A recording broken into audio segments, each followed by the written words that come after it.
Hareem Khan, north Karachi Bharat में हैदराबाद दक्कन से 7 मील दूर कोलगंदा नामी एक शहर है, जहां एक किसान अपने खेतों में बीज बो रहा था। सुबह का वक्त था। इलाके का नवाब सैर करता हुआ वहां से गुजरा। किसान को मेहनत से काम करते हुए देखकर नवाब ने सोचा कि किसान से इसकी खैरियत दरियाफ्त करनी चाहिए।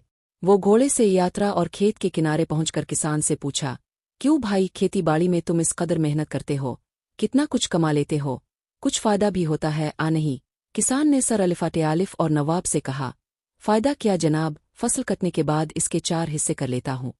नवाब ने फिर पूछा, अच्छा तो उन 4 हिस्सों को खर्च कैसे करते हो? किसान ने जवाब दिया, एक हिस्सा तो हुकूमत के टैक्स में चला जाता है, जारी है, दूसरा हिस्सा कर्ज चुकाने में खत्म हो जाता है, तीसरा हिस्सा अलिफादिया देता हूँ और बाकी चौथा हिस्सा यूं ही लाटा देता हूँ।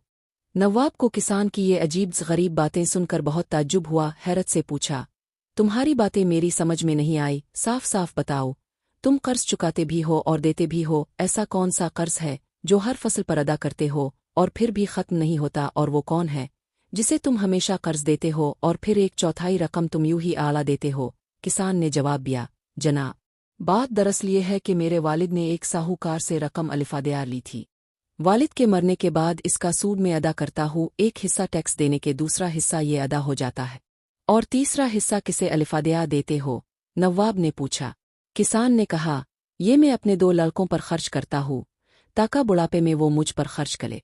नवाब ने पूछा, और ये एक हिस्सा फजूल को आड़ा देते हो? किसान ने कहा, मेरी एक लड़की भी है, आपको पता है कि आजकल जहेज के बना शादी नहीं होती और जहेज एक फजूल रस्म है, चौथा हिस्सा इसके जहेज के लिए रखता हूँ, मेरी नज़र में ये रकम लुटाना ही हुआ।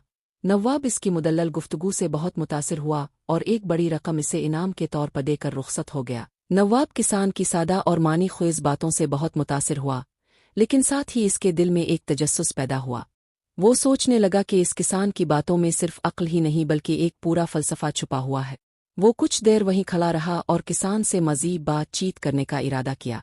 नवाब ने कहा, भाई, तुम तो बड़े अक्लमंद निकले, ना सिर्फ ज़मीन का हाल जानते हो बल्कि दुनिया का भी। तुम जैसे लोग तो किसी दरबार में बैठने के काबिल हैं। किसान ने मुस्करा कर जवाब दिया, जनाब, दरबार में बैठने के लिए इल्म की नहीं, खुशामद की ज़रूरत होती है, और मैं सिर्फ मेहनत करना जानता हूँ। नवाब इस बात पर हंस दिया और अपने मुलाजिम से कहा कि किसान के लिए पानी और कुछ नाश्ता लाया जाए। किसान ने इनकार किया, मगर नवाब के इसरार पर मान गया। थोड़ी देर बाद जब किसान ने पानी पिया और नाश्ता किया तो नवाब ने इससे पूछा, क्या तुम्हें कभी ऐसा महसूस नहीं होता कि तुम्हारी सारी मेहनत का कोई फायदा नहीं? आखिर कब तक तुम ये सब कुछ करते रहोगे? किसान ने ज़मीन की तरफ देखते हुए कहा, जनाब, मैं अपनी ज़मीन से मोहब्बत करता हूँ, ये ज़मीन मेरी माँ जैसी है। माँ से ये सवाल नहीं किया जाता कि वो बदले में क्या देगी, सिर्फ मोहब्बत की जाती है। नवाब कुछ लम्हे खामोश रहा, फिर आहिस्ता से बोला, तुम्हारे जैसे लोग ही दरअसल इस मुल्क की बुनियाद हैं। तुम ज़मीन से जुड़े हो और ज़मीन तुमसे।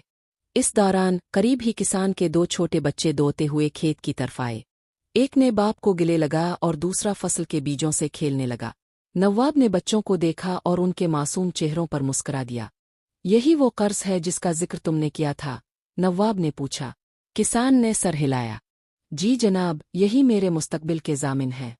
आज उन पर खर्च करता हूँ, कल ये मेरी खिदमत करेंगे। नवाब ने कहा, और वो बेटी जिसके जहेज को तुम लुटाना समझते हो? किसान की आंखों में एक चमक आ गई। बेटी तो रहमत होती है, मगर समाज ने इसे जहमत बना दिया है। मेरी ख्वाहिश है कि मैं इसे इज्जत से रुखसत करूं, मगर दिल से ये रस्म बेकार लगती है। नवाब ने लम्हा भर सोचा और फिर कहा, क्या तुम चाहोगे कि तुम्हारी बेटी की शादी बगैर जहेज के हो? किसान ने कहा, मेरी तो बहुत ख्वाहिश है जनाब, मगर लड़के वाले माने तब ना। नवाब ने फैसला कुन अंदाज में कहा, आज से तुम्हारी ये फिक्र मेरी हुई। मैं वदा करता हूँ तुम्हारी बेटी की शादी सादगी से होगी, और वो भी मेरी निगरानी में। कोई जहेज नहीं, सिर्फ इज्जत। किसान की आंखों में आंसू आ गए। वो नवाब के कदमों में झुकने लगा, मगर नवाब ने इसे रोक दिया। नहीं भाई, तुमने मुझे सच दिखाया है, तुमने मुझे मेरी जिम्मेदारी याद दिलाई है। इसी वक्त नवाब ने अपने कातिब को बुलवाया और हुक्म दिया कि किसान के नाम ज़मीन का एक टुकड़ा तोहफे में लिखा जाए, ताकि वो अपनी बेटी के लिए कुछ जमा कर सके और अपने बेटों को पढ़ा लिखा सके। नवाब ने किसान से रुखसत ली, मगर दिल में एक नया अज़्म लेकर। जाते हुए इसने कहा, मैं हर साल तुम्हारे खेतों का दौरा करूंगा, देखना चाहता हूं कि तुम्हारे बेटे कहाँ तक पहुंचते हैं और तुम्हारी बेटी कितनी खुश है। किसान देर तक नवाब को जाता देखता रहा।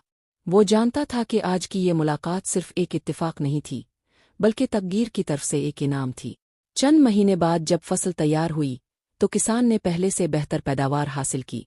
इसकी माली हालत कुछ बेहतर हुई, बेटी की शादी भी सादगी से हो गई और बेटे स्कूल जाने लगे। लोग किसान की मिसाल देने लगे और नवाब की सखावत के किस्से जुबान जद आम हो गए। वक्त गुजरता गया, किसान का घर खुशियों का गहवारा बन गया।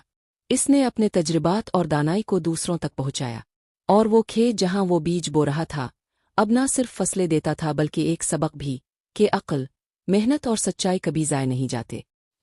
अगर चाही तो मैं इस कहानी को मज़ीद बढ़ाकर किसी मखसूस अंदाज में भी ढाल सकता हूँ, जैसे बच्चों के लिए सबक आमोज बनाना, किसी खास मरकज़ी ख्याल के गिर्द घुमाना।